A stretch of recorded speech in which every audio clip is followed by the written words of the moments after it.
প্রিয় দর্শক আসসালামু আলাইকুম, কেমন আছেন সব? আশা করি আল্লাহর রহমতে ভালোই আছেন। চলে এলাম আজকে একটা নতুন রেসিপি নিয়ে। চলুন তাহলে দেখি না আজকে রেসিপিটি।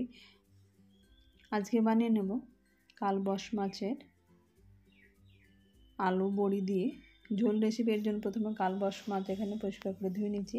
এখানে ছোটো সাইজের দুটো মাছ ছিল, সেই দুটো মাছ আমি এখানে ব্যবহার করেছি। এখানে 3 পিস মাছ এর মধ্যে থেকে উঠিয়ে নিয়েছিলাম। এখন এর মধ্যে লবণ, হলুদ, পেঁয়াজ, রসুন, লঙ্কা বাটা এটা একসঙ্গে আমি পেস্ট করে নিয়েছি। সেই পেস্টটা এখন এর মধ্যে থেকে আমি 1 চামচ মতো দিয়ে দিলাম।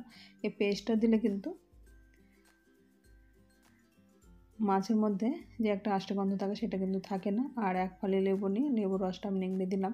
এখন ভালোভাবে মাছটাকে আমি মাখিয়ে নেব। ভালোভাবে লবণ হলুদটা মিশিয়ে নিয়ে এটা 1 ঘন্টা আমি রেস্টে রেখে দেবো। এদিকে ঢাকা দিয়ে 1 ঘন্টা আমি রেস্টে রেখে দিয়েছিলাম। এখন মাছটাকে ভেজে নেব। তার জন্য আমি প্রথমে ওভেনে একটা ফ্রাই প্যান বসে ফ্রাই প্যানটা ভালোভাবে গরম করে নিয়ে এখানে সরিষার তেল দিয়ে দিলাম। সরিষার তেলটা ভালোভাবে গরম হয়ে গেছে, এখানে ধোঁয়া উঠতে শুরু করেছে। তারপর কিন্তু মাছগুলো এখন আমি ভেজে নেব। মাছগুলো প্রথমে আমি এরকমভাবে একটু নেড়ে চেড়ে নিচ্ছি, যেহেতু 1 ঘন্টা মতো আগে এটা মাখিয়ে রাখা হয়েছিল। এখন উপর দিকটা শুকিয়ে যায়, তাই এটাকে আমি ভালোভাবে নেড়ে চেড়ে তারপর তেলের মধ্যে আমি দিয়ে দেবো। এখানে ফ্রাই প্যানটা ছোটো আছে, তাই দুবারে আমি মাছগুলোকে ভেজে নিচ্ছি। এখন আমি মিডিয়াম ফ্লেম করে নিয়ে মাছগুলো ভেজে নিচ্ছি। এখানে আলু দিয়ে মাছটা রান্না করব বলে আমি এখানে ছোটো সাইজের 3টে আলু এরকম কেটে নিয়েছি। এখানে আপনারা চাইলে আলু ছাড়া রান্না করতে পারেন। আমি আলু দিয়ে এটাকে রান্না করে নিচ্ছি। এবার মাছটা এক সাইডটা হয়ে গেছে, দেখে বুঝতে পারছেন কালারটা খুব সুন্দর চেঞ্জ হয়ে গেছে। এখন মাছগুলোকে এরকমভাবে আমি উল্টে দেবো। এক সাইড ভাজা হয়ে গেছে, এখন অপর সাইড এরকমভাবে ভাজা হয়ে গেছে। এরকমভাবে আমি মাছগুলো ভেজে উঠিয়ে নেবো। একই রকমভাবে সবগুলো মাছ ভেজে উঠিয়ে নিচ্ছি। অন্যদিকে ওভেনে কড়াই বসে কড়াইটা ভালোভাবে গরম করে নিয়ে এখানে দিয়ে দিলাম সরিষার তেল। সরিষার তেলটা ভালোভাবে গরম হয়ে গেছে।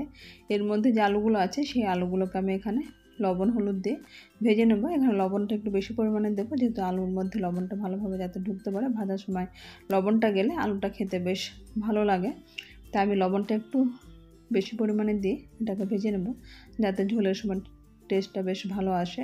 হলুদ গুঁড়ো দিয়ে আমি ভালোভাবে আলুটাকে ভেজে নিচ্ছি। এখানে লবণ হলুদ দিয়ে ভাজলে কালারটা খুব সুন্দর আসে আর টেস্টটা বেশ ভালো হয় এরকমভাবে ভেজে নিলে। এখন আলুগুলো ভালোভাবে ভাজা হয়ে গেছে। এখানে মোটামুটি 7 থেকে 10 মিনিট মতো মিডিয়াম ফ্লেম করে আলুগুলোকে ভেজে নিলাম। এখন আলুগুলো কিন্তু এরকমভাবে প্রায় 70% মতো সেদ্ধ হয়ে গেছে। এরকম অবস্থায় আমি আলুগুলো ভেজে উঠিয়ে নিলাম। এখন একই তেলের মধ্যে তেল বেশ কিছুটা রয়ে গেছে। এখন এর মধ্যে আর একটু তেল দিয়ে আমি তেলটা ভালোভাবে গরম করে নিয়ে এখানে দিয়ে দিচ্ছি গোটা জিরে। চাইলে আপনারা কালো জিরে ব্যবহার করতে পারেন। আমি গোটা জিরে কয়েকটা পরিমাণে দিয়ে এরকম আমি কয়েক সেকেন্ড এটাকে ভেজে নেব। ভেজে নেওয়ার পরে এইদিকে আমি বড়ি দিয়ে যেহেতু রান্না করব, এটা হোমমেড বড়ি আছে, বড়িটাকে আমি আগে থেকে তেলের মধ্যে এটাকে শুধু ভেজে নিয়েছি। বড়ির মধ্যে তেল কিন্তু অনেকটাই টানে, তাই এটা একটু হিসাব মতো করে তেল দিয়ে এটাকে ভেজে নিয়েছি। এখন তেলটা গরম হয়ে গেছে। এই তেলের মধ্যে আমি আগে থেকে পেঁয়াজ আর লঙ্কা এটাকে পেস্ট করে নিয়েছিলাম। ঝালটা আপনার নিজেদের পছন্দ মতো করে দেবেন। আমি এখানে মোটামুটি 5-6টা লঙ্কা এর সঙ্গে বেটে নিয়েছি। আর রসুন বাটা আলাদা ছিল, সেটা আমি 1/2 চামচ মতো দিয়ে দিলাম। এখন এখানে দিয়ে দিচ্ছি লবণ হলুদ। যেহেতু আলু মধ্যে দেওয়া আছে আমি বড়ি দেবো, তাই লবণটা 1 চামচ মতো দিয়েছি। ঝোলে আর বড়ির মধ্যে এটা ঢুকবে। আর দিয়ে দিচ্ছি কাশ্মীরি লঙ্কার গুঁড়ো, জাস্ট এটা কালার হওয়ার জন্য। চাইলে আপনারা কাঁচা লঙ্কার পরিবর্তে শুকনো লঙ্কার গুঁড়ো ব্যবহার করতে পারেন। আমি শুকনো লঙ্কার গুঁড়ো খাই না বলে কাঁচা লঙ্কা দিয়ে আমি তরকারি রান্না করে নিচ্ছি। এখন এখানে মশলাটা মোটামুটি আমার 4 থেকে 5 মিনিট মতো কষা হয়ে গেছে। এর মধ্যে আমি 2টো ছোটো সাইজের টমেটো দিয়ে দিলাম। টমেটোটা দিয়ে অল্প পরিমাণে জল দিয়ে এখন ঢাকা দিয়ে রেখে দেবো। এটা মোটামুটি 2 থেকে 3 মিনিটের জন্য। এটা ফুল ফ্লেমে থাকবে, যেহেতু আমি এর মধ্যে অল্প জল দেবো আর টমেটো থেকে জল সেদ্ধ হয়ে বের হবে, সেটা থেকে কষা ভালো হয়ে যাবে। ঢাকনা উঠে 2-3 মিনিট পরে দেখে নিচ্ছি, এখান থেকে কিন্তু তেল ছাড়তে শুরু করেছে। টমেটোটা মোটামুটি সেদ্ধ হয়ে আসছে। এখন আরও কিছুক্ষণ আমি এর মধ্যে রেখে দেবো। এর মধ্যে আলু যে ভাজা আছে সেই আলুগুলো দিয়ে কিন্তু আমি টমেটোটাকে ভালোভাবে কষতে দেবো। আর আলুটা ভালোভাবে মশলার মধ্যে কষা হয়ে যাবে।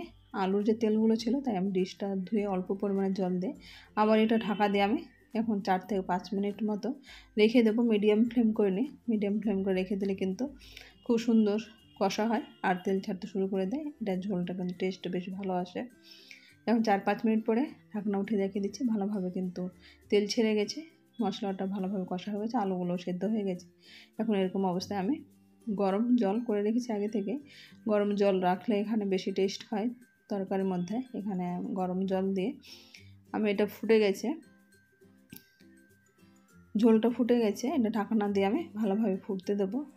ফুটে গেলে এর মধ্যে দিয়ে দিচ্ছি বড়িগুলো। যেহেতু আলুগুলো সেদ্ধ আছে, বড়িটা তাড়াতাড়ি সেদ্ধ হয়ে যায়, তাই বড়িটা এখন দিলাম।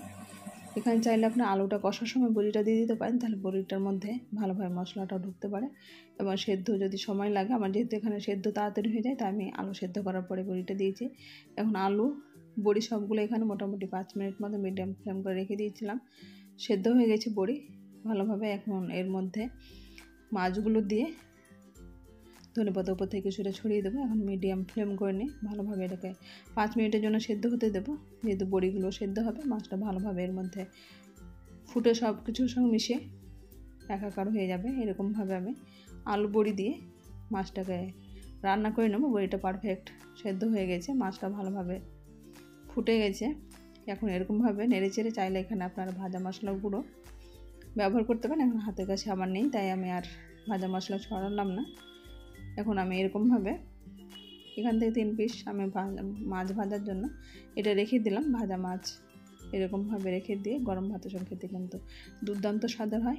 এখন উপর থেকে আমি কিছুটা মনে হচ্ছে লবণ কম আছে, অল্প পরিমাণ লবণ ছড়িয়ে দিয়ে ওভেন বন্ধ করে দেবো। এরকমভাবে খুব সহজে তৈরি হয়ে গেছে ঘরোয়া উপায়ে আলু বড়ি দিয়ে কালবাস মাছের ঝোল রেসিপি। আমার রেসিপিটি কেমন হয়েছে আপনারা অবশ্যই কমেন্ট বক্সে কমেন্ট করবেন। আমার চ্যানেল নতুন বন্ধু হয়ে থাকেন সাবস্ক্রাইব করে পাশে থাকা অনুরোধ রইল, পাশে থাকা বেল আইকনটি প্রেস করে দেবেন, তাহলে যখনই কোনো ভিডিও আপলোড দেবো সর্বপ্রথম নোটিফিকেশন পেয়ে যাবেন। আজ তাহলে এই পর্যন্ত, ফিরে আসছি নতুন কোনো রেসিপি নিয়ে। ততক্ষণ ভালো থাকবেন, সুস্থ থাকবেন। আসসালামু আলাইকুম, আল্লাহ হাফেজ।